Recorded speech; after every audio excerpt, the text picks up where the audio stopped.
معصوم. بس یہ مسئلہ ہے کہ لوگ کہتے ہیں آپ علی کو معصوم جانتے ہیں، ہم علی کو معصوم نہیں جانتے. اور یہ بھی مسئلہ ہے، پہلے کہہ چکا ہوں میں، کہ جو لوگ انہیں اصطلاحاً معصوم نہیں جانتے ان میں بھی یہ جرأت نہیں ہے کہ وہ انہیں خطا کار کہہ سکیں. اور جو دریدہ دہن انہیں خطا کار کہتے ہیں ان میں یہ سکت نہیں ہے کہ دنیا میں بھی اعتبار پا سکیں.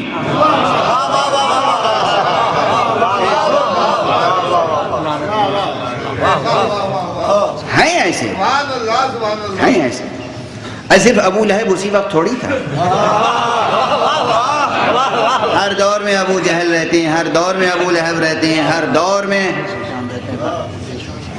یزید رہتے ہیں، ہر دور میں فرعون رہتے ہیں، ہر دور میں نمرود رہتے ہیں، ہر دور میں حامان رہتے ہیں. اور شیطان تو ہر دور میں ہے ہی ہے. اب اس پر کسی وقت گفتگو ہوگی. شیطان کا تصور بھی آپ حضرات کے ذہنوں میں بہت خطرناک ہے. شیطان اتنا خطرناک نہیں ہے جتنا آپ سمجھتے ہیں.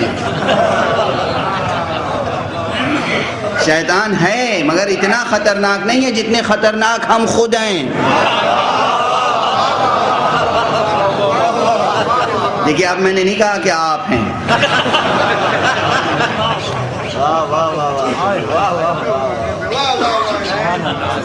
شیطان بہت خطرناک ہے، وہ اتنا خطرناک نہیں جتنے ہم خود ہیں. کیا کروں، وقت سمٹتا جا رہا ہے، ورنہ شاخ پر شاخ باتیں نکلتی چلی آ رہی ہیں. صلوات پڑھیے محمد.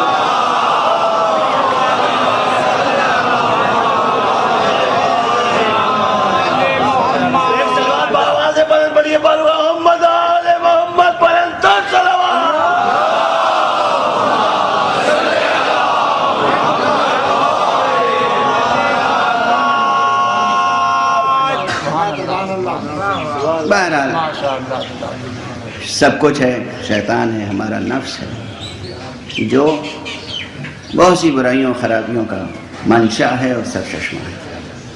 اس سب کے لیے اور ان ڈیفینیشنز کے لیے وہ جو میں نے عرض کیا، حق، آزادی، فرض، عدل، عدالت، یہ سب بنیادی تصورات کس سرچشمے سے لیں، کس منبع سے لیں، کہاں سے لیں؟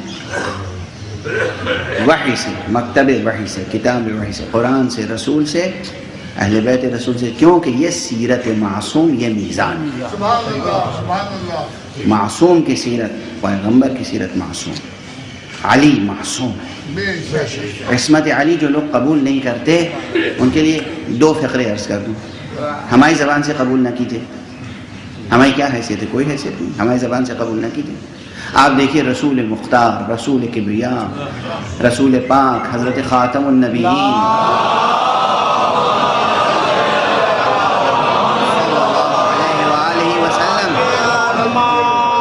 حضور نے علی کے بارے میں کبھی کچھ کہا ہے کہ نہیں کہا ہے؟ محدثین سے پوچھئے، کتابوں کو پڑھیے، کچھ کہا ہے حضور نے یا نہیں کہا ہے؟ حضور نے فرمایا ہے. حضور ختم نبوت، امام المرسلین. اب کوئی نبی آنے والا نہیں، کوئی رسول نہیں آنے والا. اس رسول کی عظمت پچھلے تمام رسولوں پر بھی قائم ہے. جن مسلمانوں کو باور نہیں ہو معراج کی روایت پڑھ لیں. معراج میں جو میں اپنے خطبے میں کہتا ہوں امام المرسلین، وہ بلا وجہ نہیں کہتا ہوں، وہ میری خطیبانہ کوئی سخن گستری نہیں ہے. امام المرسلین میں اس لیے کہتا ہوں کہ یہ ایک واقعہ ہے. جب حضور معراج پہ تشریف لے گئے تھے تو تمام نبیوں کو نماز پڑھائی تھی، امامت فرمائی تھی. امام المرسلین اس معنی میں بھی امام المرسلین، اور جتنے معنی امام کے ہو سکتے ہیں ہر اعتبار سے امام المرسلین. یہ امام المرسلین یہ فرماتے ہیں کہ علی مع الحق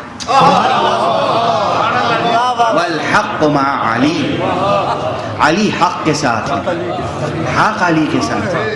یہی دو جملے کتنے بھاری ہیں، کتنے گراں قدر ہیں. جائیے پوچھئے محدثین سے صحیح ہے یا نہیں ہے، ضعیف روایت نہیں ہے. علی مع الحق والحق مع علی. یہ تو سب کہتے ہیں دنیا میں کہ ہم حق کے ساتھی ہیں، چاہے ہوں یا نہ ہوں. یہ سب دعویٰ کرتے ہیں کہ ہم حق کے ساتھ ہیں، مگر حق ان کے ساتھ ہے یا نہیں؟ یہ ہمیشہ زیر سوال رہتا ہے۔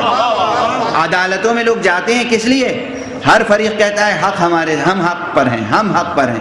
عدالت فیصلہ کرتی ہے کہ حق کس کے ساتھ ہے۔ منصف جج وہ فیصلہ کرتا ہے کہ حق کس کے ساتھ ہے۔ کہنے والا کہتا ہے کہ ہم حق کے ساتھ ہیں، مگر فیصلہ عدالت کرتی ہے کہ حق کس کے ساتھ ہے۔ یہ سب سے بڑا دنیا کا حاکم، دنیا کا سب سے بڑا حاکم شرع، معصوم حاکم شرع، علی کی عصمت میں شبہ ہے نا؟ محمد کی عصمت میں تو شبہ نہیں ہے۔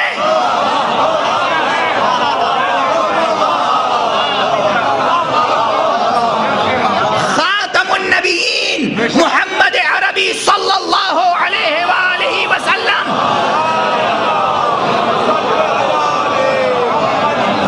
فرما رہے ہیں کہ علی حق کے ساتھ ہے اور حق علی کے ساتھ ہے۔ یہ دو فقرے کافی ہیں عصمت علی کے ثبوت کے لیے،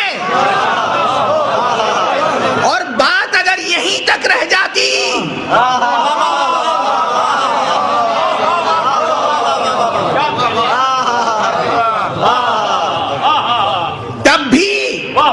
جائے سخن نہ تھی، مگر پیغمبر نے بات اس سے آگے بڑھائی۔ پہلے ایک اعلان کیا، سنو علی حق کے ساتھ ہیں، حق علی کے ساتھ ہیں۔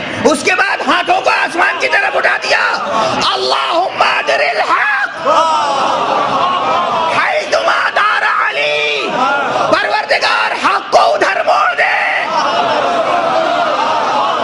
جدھر علی مڑ جائے۔ خدا کی قسم پیغمبر کی دعا ہے۔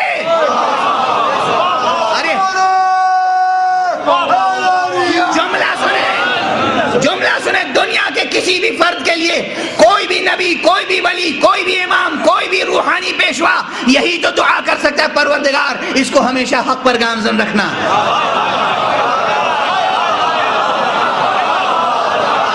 معبود یہ مجھے بہت عزیز ہے، اسے ہمیشہ حق پر قائم رکھنا۔ علی میزان ہے، علی ترازو ہے، اور ایسی ترازو، ایسا میزان، ایسی میزان کہ یہ نہیں فرما رہے یا اللہ یہ علی میرے گود کا پالا ہے، یا علی اسے میں نے زبان چسا کے پالا ہے، یا اللہ اسے میں نے اپنے شانے پہ کھلایا ہے، یا اللہ یہ وہ نعمت ہے جو خواب کعبے سے تو نے مجھے عطا کی ہے، یا اللہ علی کی میں نے بڑی محنت سے تربیت کی ہے، یا اللہ علی کو میں نے بڑی عرق ریزی سے پالا ہے، یا اللہ علی سے مجھے بہت محبت ہے، یا علی، یا اللہ، یا اللہ پروردگار علی کو ہمیشہ حق پر قائم رکھنا، نہیں اے پروردگار حق کو ادھر موڑ دینا۔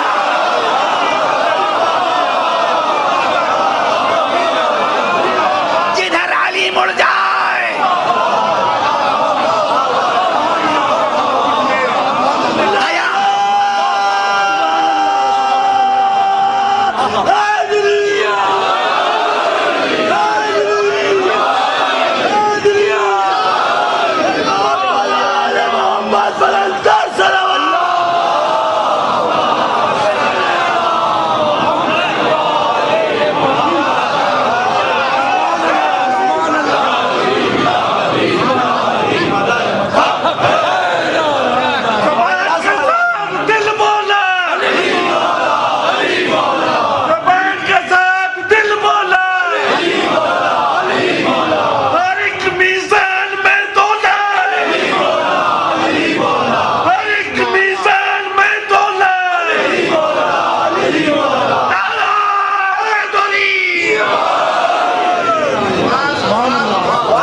ادھر موڑ دے جدھر علی مڑ جائیں۔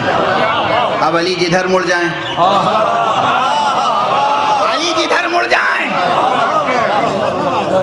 مدینے سے لے کے مکے تک، مکے سے لے کے بصرے تک، بصرے سے لے کے کوفے تک، کوفے سے لے کے نہروان تک، نہروان سے لے کے جہاں جہاں علی مڑ جائیں، جدھر علی ہوں گے حق ادھر ہوگا۔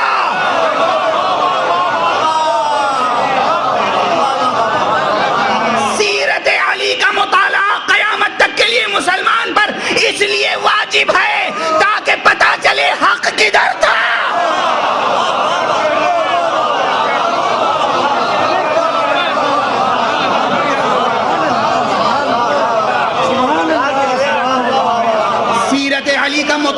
کہہ رہا ہوں واجب ہے مسلمان پر. کیوں واجب ہے؟ اس لیے واجب ہے کہ مسلمان پہ حق پرستی واجب ہے, مسلمان پہ حق سے وابستگی واجب ہے, مسلمان کے لیے حق شناسی واجب ہے. اور حق کی شناخت ایک بہت بڑی شناخت ہے یہ کہ دیکھیں علی کدھر تھے. جب حالات, واقعات, روایات, تاریخ میں الجھنیں پیدا ہوں, جب واقعات ایک دوسرے سے ملتبس ہو جائیں, جب سمجھ میں نہ آئے کہ کیا ہے, یہ کہتے ہیں, یہ کہتے ہیں, غور سے دیکھو علی کیا کہتے ہیں, غور سے سنو علی کیا کہتے ہیں, غور سے دیکھو علی کدھر کھڑے ہیں, حق کا فیصلہ ہو جائے گا. علی میزان ہے, محمد عربی میزان ہے صلی اللہ علیہ وآلہ وسلم. محمد کے بعد علی میزان ہے, علی کے بعد حسن میزان ہے, حسن کے بعد حسین میزان ہے, اور حسین تو ایسی میزان ہے, حسین کے گھر کا بچہ میزان ہے.